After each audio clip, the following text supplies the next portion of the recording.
All right, good afternoon, everybody, and welcome to BBB Serving Connecticut's next installment of our COVID-19 webinar series. Today's topic is helping your business get back to business. My name is Luke Fry. I'm the Associate Director of Communication for BBB Serving Connecticut, and I will be moderating today's broadcast.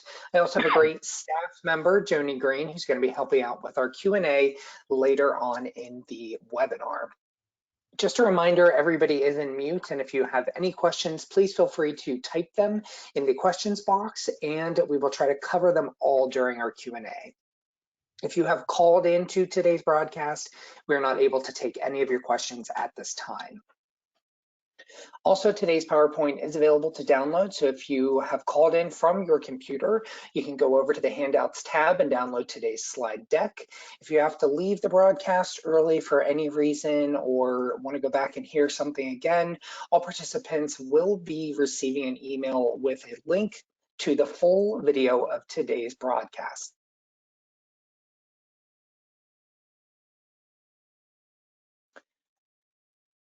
So today is a great topic that we are covering, I would say, and it may be the light at the end of the tunnel for some people. I think a lot of business owners know that there's still a long way to go before things are back to normal. But with our new May 20th date that allows some businesses to reopen, I think a lot of business owners who had to be closed are now asking the question, okay, now how do I get my business back in business?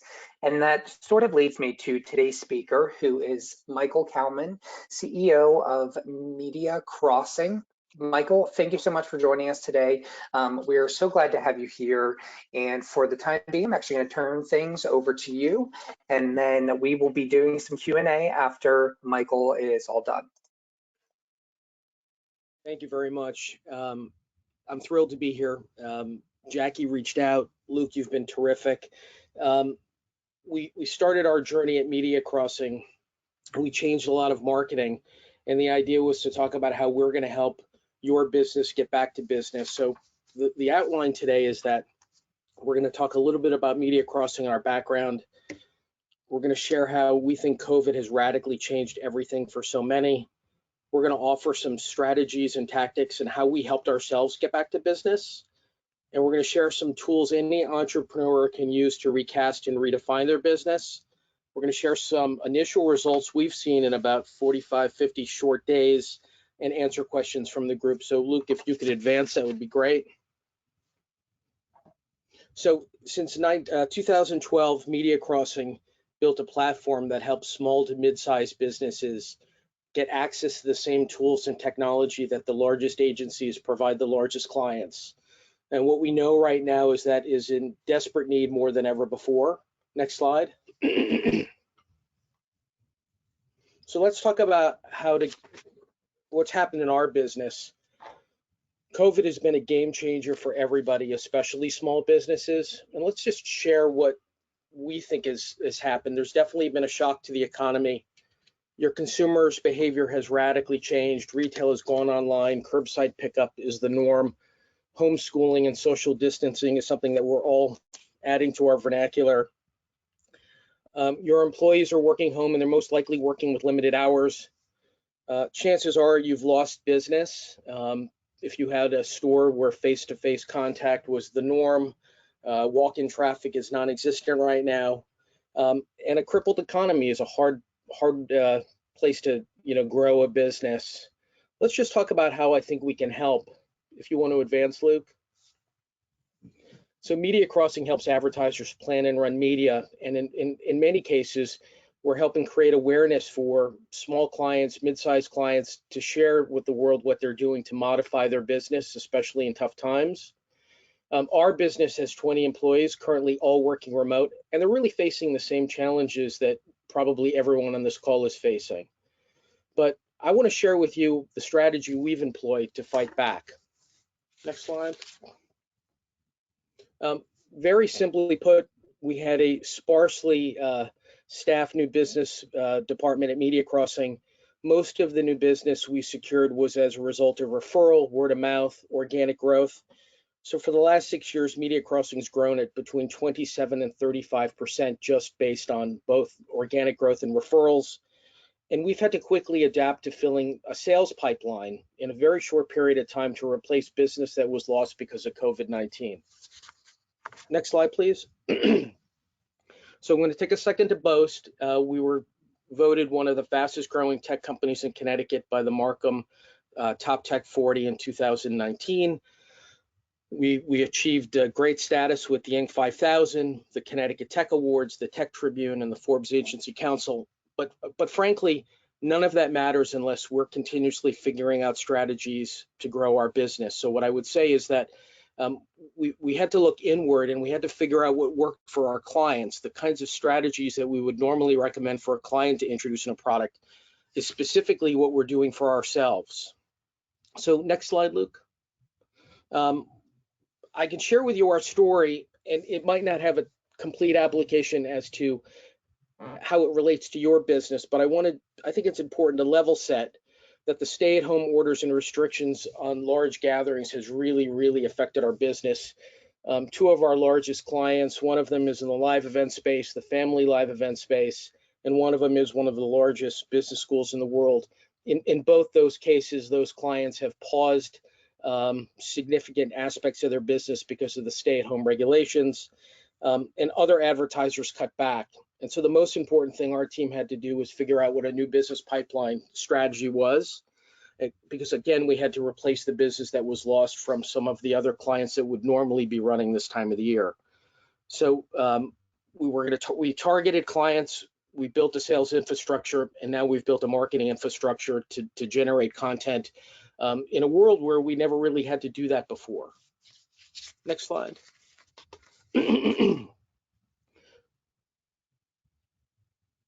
So I think boxers have very memorable quotes. We believe that you don't lose if you get knocked down, you lose if you stay down. And I think, our strategy from the very beginning was, do we want to pause and wait for the marketplace to change, or did we want to be aggressive, go on the offense to build a lead generation machine that allowed us to build pipeline in a world that's quickly changing how consumers consume products? And I chose the latter. And I think it's important for businesses of all sizes to address the new stay-at-home economy, address what life's going to look like during a pandemic and in a post-pandemic world. And I think every single business can benefit from going introspective and figure out how they're going to be able to fill the pipeline.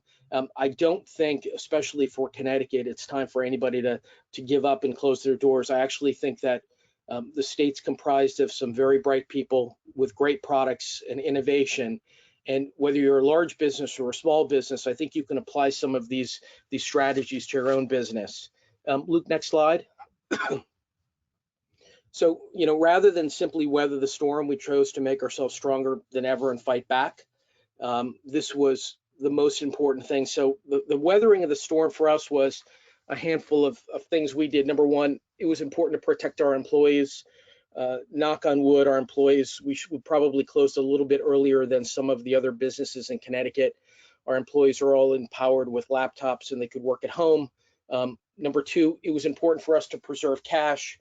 Not only preserve cash, but make sure that we were handling collections with clients that were slow paying. We wanted to make sure our employees could connect remotely, could communicate. So we took on a Zoom license for everybody, and that made a big difference in terms of how the teams communicate, coupled with the fact that they use Slack. We built a protocol on how to support clients, and we got really scrappy as to how we're going to talk about our business. Luke, next segment.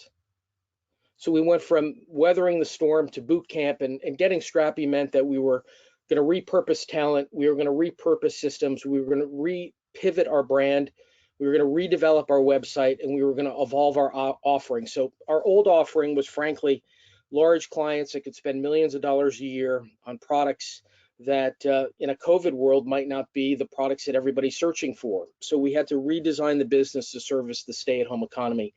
Next segment.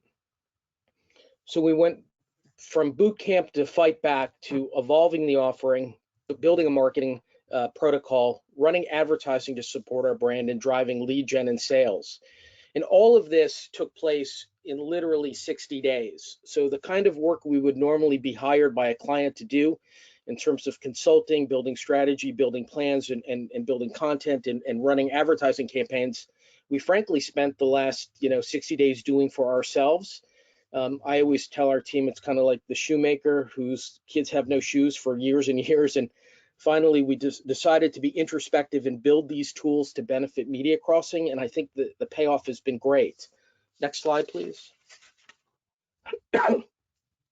So this is the roadmap I think any entrepreneur on the call can look at. And we treated our business in the last 60 days as if we had just raised money and we were a brand new startup, and our board had asked us, what would your plan be to fill the funnel? And I think we're going to walk through this from left to right, but the most important thing is to really hone in and target your audience and figure out what their needs are and build those personas of people that would have, the ideal propensity to buy your product or service. Number two, we redefined our brand and message. That include our tone, our voice, our taglines, the value proposition, our pitch, everything from redesigning the logo colors to changing out our website logo. Own properties are really, really important now. So if your website hasn't been updated in a couple of years, it's time to do that. If your social pages on Facebook and Instagram and Pinterest and Twitter aren't updated, you need to do that. You should take some of your resources and build blogs. You should be talking about what makes a difference in your business. And don't be afraid to, change everything, including presentations that you would make to clients.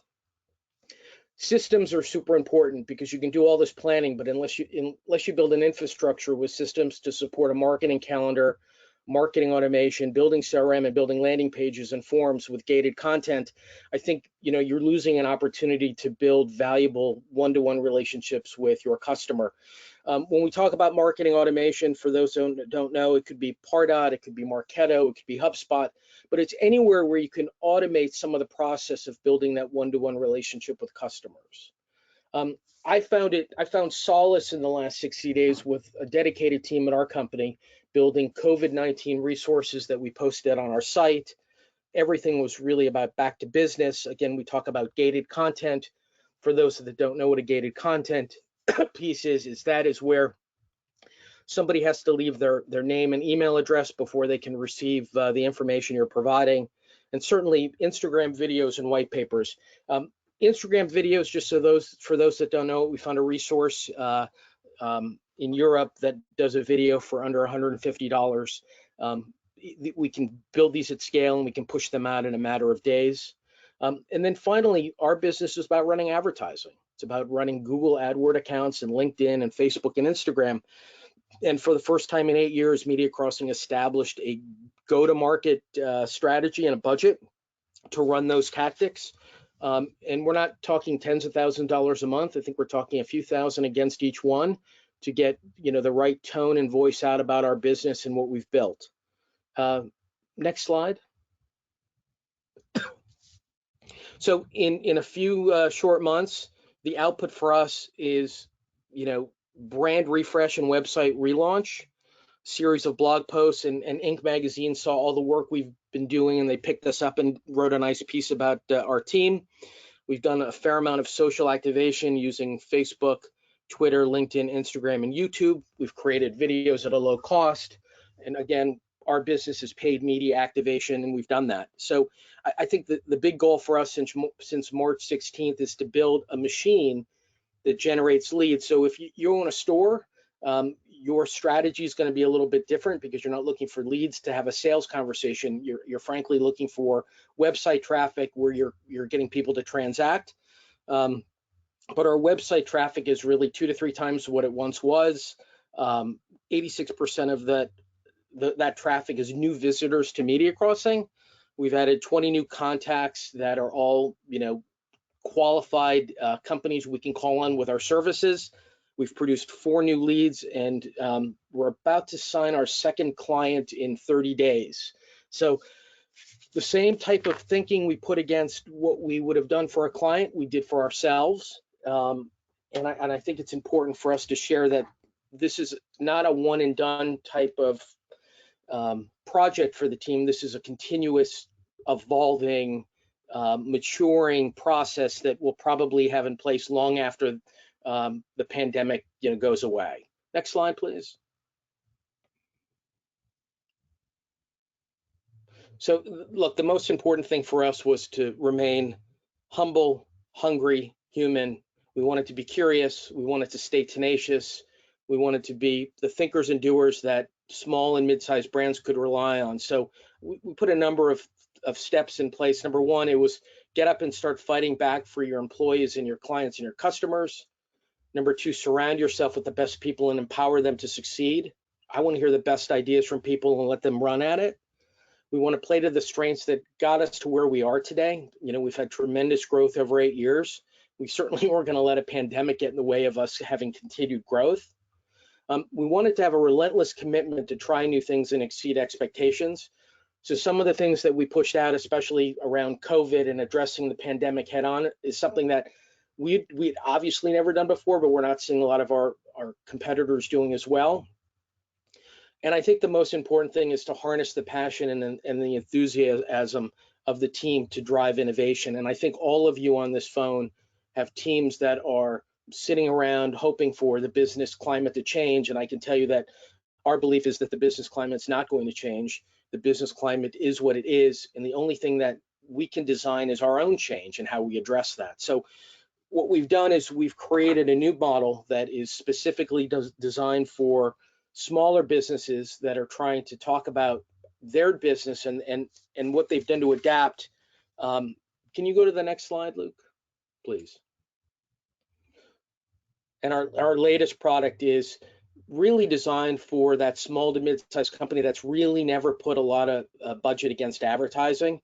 The alternative is that they could do this themselves. We always joke that we're trained pilots. We can fly these planes. You don't have to fly your own plane. And in this particular case, Media Crossing can help you automate some marketing plans, handle this so you don't have to, and deliver outcomes that are unexpected. So how do you talk about the fact that your business has changed? How do you talk about the fact that you've created new products in a COVID-19 world? And how do you create transactions? Next slide. So Media Crossing designed MXHead to help entrepreneurs grow their brands. Our strategy really is to help our clients extend the team, land better results, get there faster, certainly stay on the cutting edge with some of the largest platforms in the world like Google and Facebook, build a custom solution, and then allow you to grow into a much more meaningful advertiser down the road. Next slide. So, in closing, our adjustment to not only the way we looked at COVID was to rechange our marketing, but was also to create the MXHead product. And it was really designed to help, smaller businesses cope with, creating awareness during a pandemic. And that's made a difference for us. And we launched this yesterday, and the initial feedback has been terrific. And I think we've left enough room. We've talked for 20 minutes. We've left enough room for questions. We certainly will do our best to answer whatever questions pop up. If anybody is on the call and has any questions or comments, please feel free to type those in the questions box. I don't see any currently right now, so we will just give everybody a minute to type something in if they have any questions or comments about what Michael was talking about. And in the meantime, I'm going to ask you, Michael, out of all of these points, say it's a small business here in Connecticut. It could be, I don't know, a small business of 2 employees, the owner and their husband or wife. What do you think is really the most important thing or piece of advice you could give to them to really either help them continue to be in business despite what's happening? Yeah, I guess I'll just leave it at that. Yeah, I mean, the most important thing for our clients is to remind their customers that they're in business. And if they don't use us to help them do that, they need to go back to sending a letter to their clients. They need to call their biggest clients and customers. Out of sight, out of mind for a small business is the death of any small business. And I love getting emails from the restaurant around the corner that I haven't been to in a while, or the dry cleaner that, I can come, he's around and I can pick up shirts that I've left there 60 days ago, or the computer repair person that comes to our office and wants to know if he can help us. So the most important thing is to remind your core customers that you exist and that you're working to help them solve a problem during COVID. And you also have to remind them that you're adhering to CDC best practices. So if you are a computer technologist and you have to fix a computer, you'll have to remind them that you're wearing gloves, you're wearing a mask, that your people are tested, from a temperature standpoint every morning. If you're the local oil company, or you're the cable company, or you're any sort of company that is still in need, you have to remind your customers that you exist. We always lean on technology to do that because it's easier to run mobile advertising to people that are at home, or digital, other digital tactics. But again, you've got to remind your customer that you're in business and you're in it for the long haul. And it's as simple as setting up your own Instagram account to talk about your business and putting out content. The local restaurant near me that never had an Instagram account, never felt they had to, they were busy 6 nights a week, is now pushing out, what's for dinner tonight. They're sending out pictures of some of the best dishes, the Italian, dishes they serve in their restaurant. And there's a bar in the ad that allows you to click and order dinner for later. So I would remind everybody to remind your customers that you're in business. Customers are fickle now, and there's not a lot of brand habits that are able to be enforced. If you wanted Heinz ketchup and you ordered that from, Stop and Shop or Peapod or Instacart, and you got another brand, you probably wouldn't call. You would just be happy that you got ketchup. And what I would say to you is that, in a pandemic and when customers are just happy to get something rather than nothing, it's important for brand owners, 1 or 2 person sole proprietorships to the very largest brands, again, to communicate on an ongoing basis. And I think the best way to do that is through social media. So have a Facebook page, have an Instagram page, certainly, have a Twitter page where you're talking about what's happening in your business, because people are looking for that. Yeah, that's a great tip. We actually had 2 questions come in kind of along those lines of how do you let your customers know that you are open and operating to attract your current and possibly new customers. And we also had a question from Tom, asking which social media platforms can have the most value to a small business. So I can kind of let you reiterate that if you'd like. Yeah, I don't know what business Tom's in, but I can tell you, if you're a business-to-business service provider in Connecticut of computer services, or you sell insurance, or you're a banker looking to do private lending, LinkedIn is a really great place to create your own personal brand. People will look for it, put a lot of content out, repurpose content you read from other financial publications, make yourself relevant.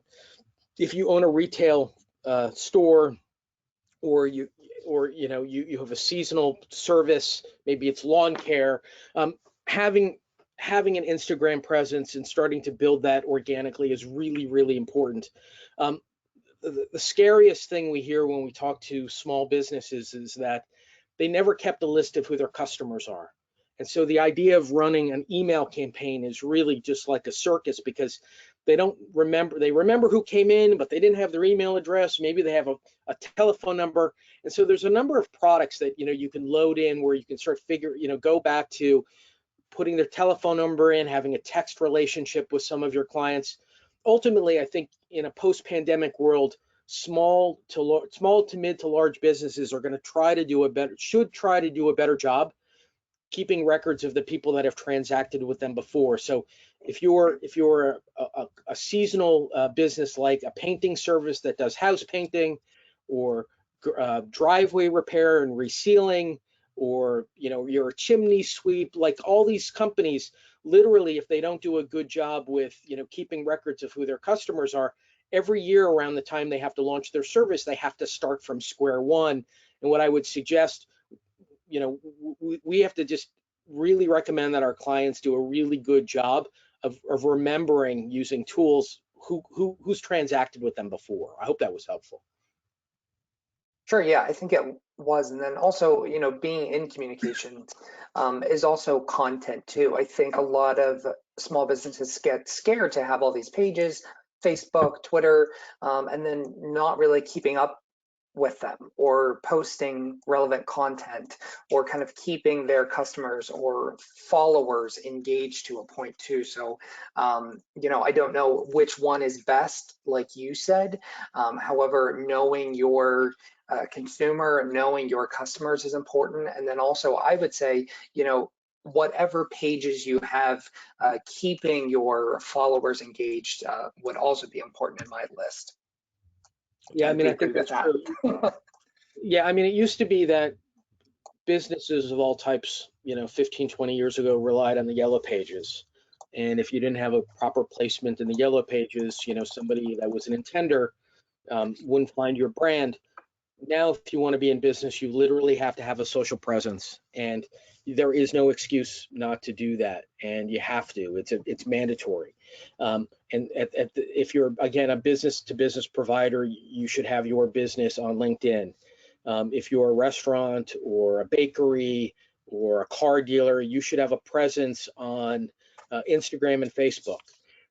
We live in an economy where consumers research before they transact, and the first thing they do before they step foot into your establishment is they go to your website, they read reviews, and they're an educated consumer before they walk in the door.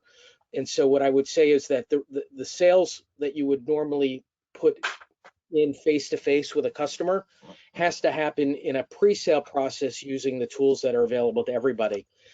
I don't know anybody that goes to a movie unless they've read the reviews. I don't know that anybody that goes to a restaurant without reading online, taking a look at the menu. And so if you've invested tremendous money in real estate and goodwill in a community, the unintended consequences that you have to have an online presence to monetize and grow your business.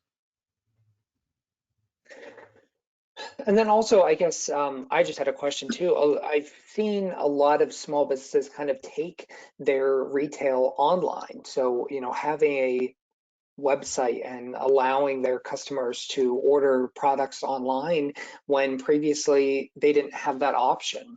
Could you kind of talk about maybe the importance of having online retail for your business right now, or that option, or what your views kind of are about that for a small business owner?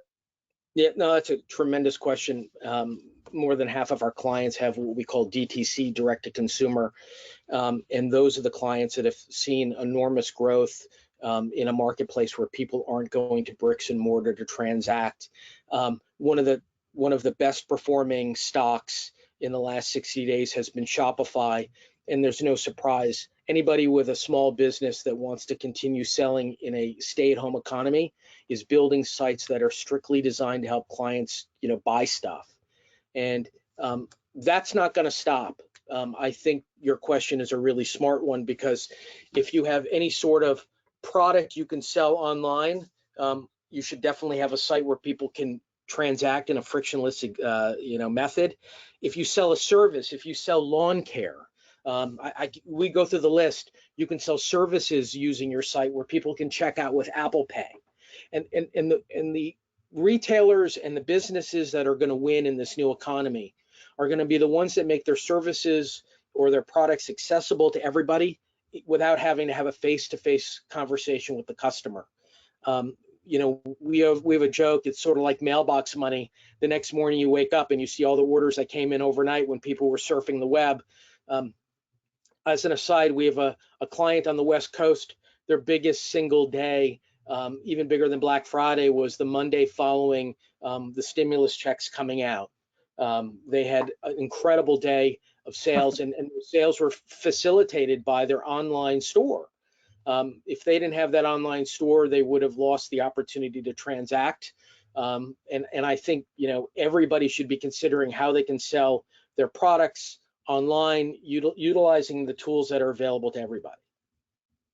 I think that's a great point, and also I believe too, being a part of BBB, a lot of our accredited businesses are small businesses, so painters, contractors who sometimes don't have any online presence at all, don't have any social media pages, don't have a site, and kind of relied on that word of mouth type business. And like you were talking about, businesses that will win going forward are those that are able to offer their services to everybody. And I believe that probably means now is having that online presence, whether it be some sort of page, Facebook, being able to purchase or even schedule work or services online. So I believe it was great to kind of, drive that point home to everybody as well. Right. And look, we don't build websites. We certainly have a number of resources that small businesses can lean on. We can make recommendations. If there is a simple way for you to organize a selection of products based on seasonality or whatnot, getting sales started in an economy that's been so dormant for a lot of retailers, especially in my neighborhood in southern Fairfield County, would really change the fortunes of so many. I think look, transitioning from a traditional business to a business that utilizes all these tools is not the easiest thing in the world, but there are lots of resources out there more than ever before, between changing your site and using advertising to talk about the changes you've made in your business to service the stay-at-home economy. I mean, I think there's a lot of resources that weren't there a few years ago. I'm Michael at MediaCrossing.com. I'm happy to answer questions offline. We've got a dedicated team at Media Crossing filled with strategists, account people, and operations professionals that are really good at helping small to mid-sized businesses drive business. We're happy to help. I want to thank the BBB for allowing us to participate today. We think it's a fabulous organization, and I can tell you that they've been serving Connecticut for quite some time. And we're just happy to be, part of the turnaround story. Yeah, thank you, Michael. We appreciate you joining us today, taking time out of your day to help, lend your expertise to anybody, any business owner here in Connecticut. So we do appreciate that. And also a reminder, we will be posting a link to the recording of this webinar on our site. And we will also be emailing that link out to all of the participants today. Remember, you can always follow BBB on our social media pages. They are updated every day, sometimes a few times a day, on latest scams, tips for business owners, for consumers, new scams happening because of COVID-19. So we always try to push out as much useful information to the people in Connecticut as we possibly can. So again, thank you to Michael Kalman for joining us today, and I hope everybody has a great day. Thanks, everyone. Thank you.